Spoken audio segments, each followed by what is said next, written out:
que não fazer antes do lifting facial. Eu sou a doutora Juni Favarin. Eu sou o doutor Eduardo Favarin. Moramos na cidade de Criciúma, Santa Catarina. Somos cirurgiões plásticos. A primeira pergunta, que é aquela pergunta que não quer calar, né? O que fazer, né? Como se preparar adequadamente para fazer um lifting facial? A primeira coisa que eu pergunto para todas as minhas pacientes é: você já aplicou algum injetável antes na face? E eu vou dizer para vocês que antigamente a minha estatística era em torno de 80%. Agora ela deve estar beirando os 90%.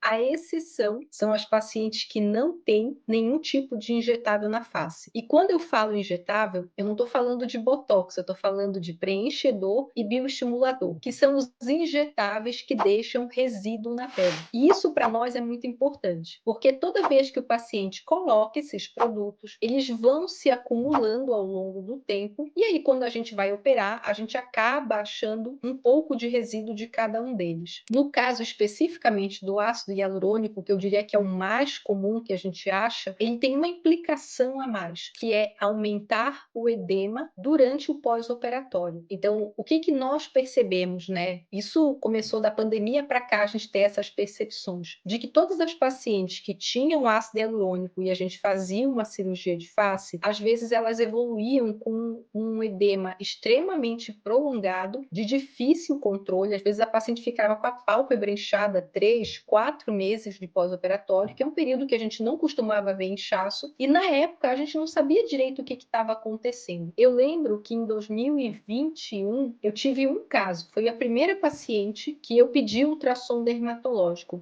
e essa paciente foi fazer ultrassom dermatológico em São Paulo. Eu já tinha tentado aplicar hialuronidase nela 2 vezes, na hora da aplicação ela melhorava, e depois de 1 a 2 semanas o edema voltava. Essa foi a paciente que me fez parar e começar a pensar o que estava acontecendo nos pós-operatórios. Esse é outro detalhe bem importante. Eu perguntava para ela: você tem algum produto, alguma coisa aplicada? E ela falava que não, que na pálpebra ela nunca tinha injetado nada. Ela fez o dermatológico e a gente achou ácido hialurônico injetado na pálpebra, na goteira lacrimal bem profundo. E aí essa paciente teve que fazer a remoção do produto para fazer controle desse edema palpebral. Então, depois dessa paciente, a gente começou a tentar criar protocolos para tentar melhorar essa evolução das pacientes no pós-operatório. E foi daí que saiu a nossa ideia, né, de pedir o ultrassom dermatológico para todas as pacientes antes de fazer a cirurgia, principalmente para quem tem histórico de injetáveis. Hoje, né, passaram-se 4 anos desde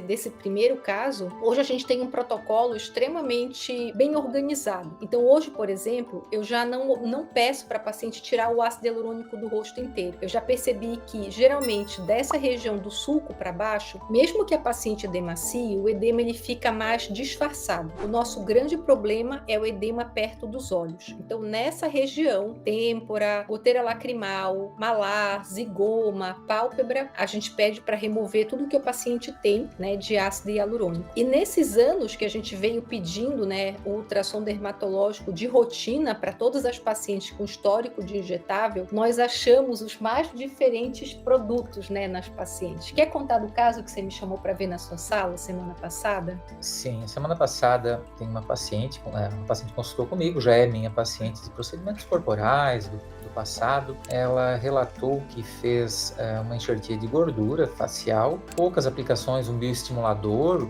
meses atrás, talvez um ácido hialurônico na região dos olhos. Fato é que depois que ela fez essa injeção de gordura na face, que não foi com a gente, ela evoluiu com um inchaço, um edema na região dos olhos. Aí eu pedi um ultrassom dermatológico, né? E semana passada então ela retornou com esse ultrassom e, para surpresa de todos, o ultrassom dermatológico encontrou nessa região infraorbital, né, abaixo dos olhos, silicone. E aí ela ficou extremamente confusa, com dúvidas. O marido estava junto, a filha, começaram a duvidar desse profissional que fez essa injeção de gordura. Começou a perguntar a minha opinião. Eu falei que era muito difícil, né, responder, né, se esse profissional fez uma coisa ou outra, não sei. E aí ela questionou se era possível remover esse silicone. E eu chamei a Juni para, né, também explicar, olhar o exame, né. E a Juni foi bem categórica categórica. O esposo dela gostou muito da sua abordagem, que não era possível tirar, agora era só uma questão de controle de dano. A gente acabou indicando daí um laser de CO2, que acabou melhorando um pouco esse quadro, e por hora ela ficou satisfeita. Porém, esse corpo estranho que está aí, é possível que ele reative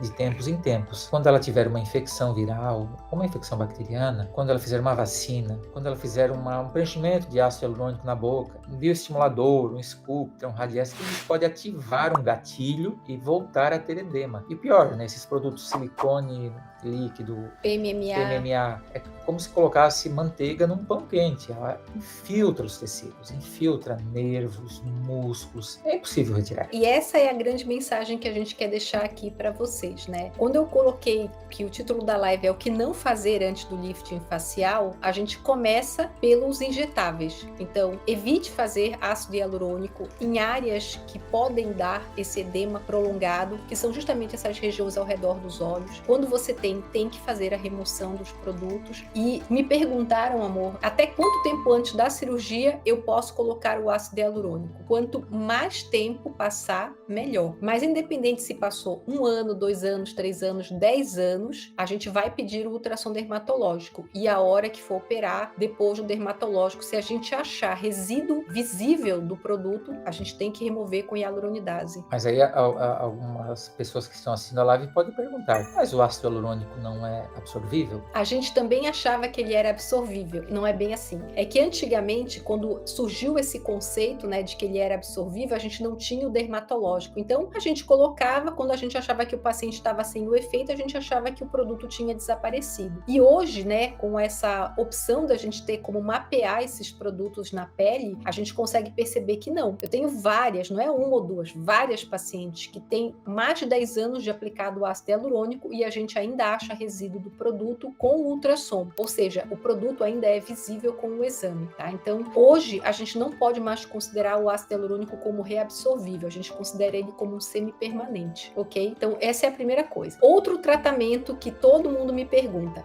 bioestimulador. Quanto tempo antes a gente pode fazer o bioestimulador, né? Antes de fazer uma cirurgia. Mesmo princípio do ácido hialurônico, quanto mais tempo passar, melhor. Só que, diferentemente do ácido hialurônico, o bioestimulador a gente não consegue tirar. O que a gente consegue fazer é, quando a paciente tem aquelas nodulações, aqueles endurecimentos do ácido do bioestimulador, a gente consegue injetar soro fisiológico e amolecer esse produto. Só que cada vez mais eu tenho encontrado áreas de acúmulo de bioestimulador na área do jaws. Quarta-feira eu vou operar uma paciente de face que é nítido, ela tem um jaws bem volumoso e quando você palpa a pele do jaws, você sente que parece algo meio emborrachado atrás. Com certeza, essa paciente tem acúmulo de bioestimulador e ela tem um histórico bem longo de ter aplicado injetáveis. E no ultrassom dermatológico apareceu o produto. Então, esse tipo de acúmulo, né, da fibrose do bioestimulador é mais complicado da gente tratar. Então, essas são pacientes que elas, às vezes, não têm uma resolução completa do jaws, porque a gente, às vezes, não consegue soltar todo aquele emaranhado de fibrose que o produto causa. Arrisco aqui fazer uma previsão nos próximos 5 anos, o que vai acontecer com a cirurgia de face, com os procedimentos estéticos. Eu acredito que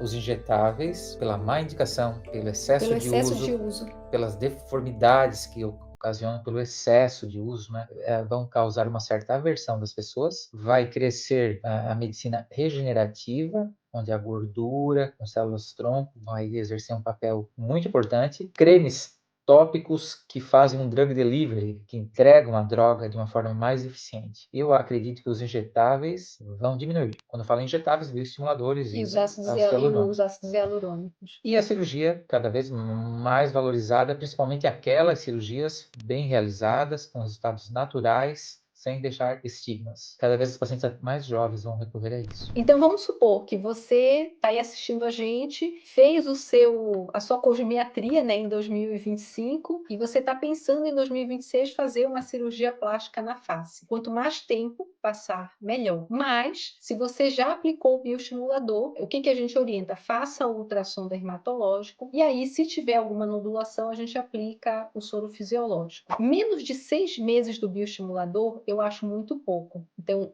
Na minha opinião, o ideal é você aguardar pelo menos 1 ano depois da última aplicação. Tem colegas que não se importam com o tempo de aplicação, eles operam mesmo assim, mas a maioria de nós acaba entrando no consenso de esperar entre 6 meses e 1 ano da última aplicação do bioestimulador. O ácido hialurônico, se você já tem ele há mais de 1 mês injetado, você já pode remover com hialuronidase. Aí tem que fazer ultrassom dermatológico e remover. Menos de 1 mês a gente não consegue nem fazer ainda o ultrassom dermatológico. Os dois que eu já vi que são o que as pessoas mais fazem, a gente acabou de responder a dúvida. Bioestimulador 1 ano, ácido hialurônico 1 mês para fazer a remoção. E os outros tratamentos? Não, eu ia falar, os outros injetáveis permanentes, PMMA, silicone, nunca, gente. Nunca. A Nunca gente em não lugar mexe. nenhum do corpo, por favor. Então,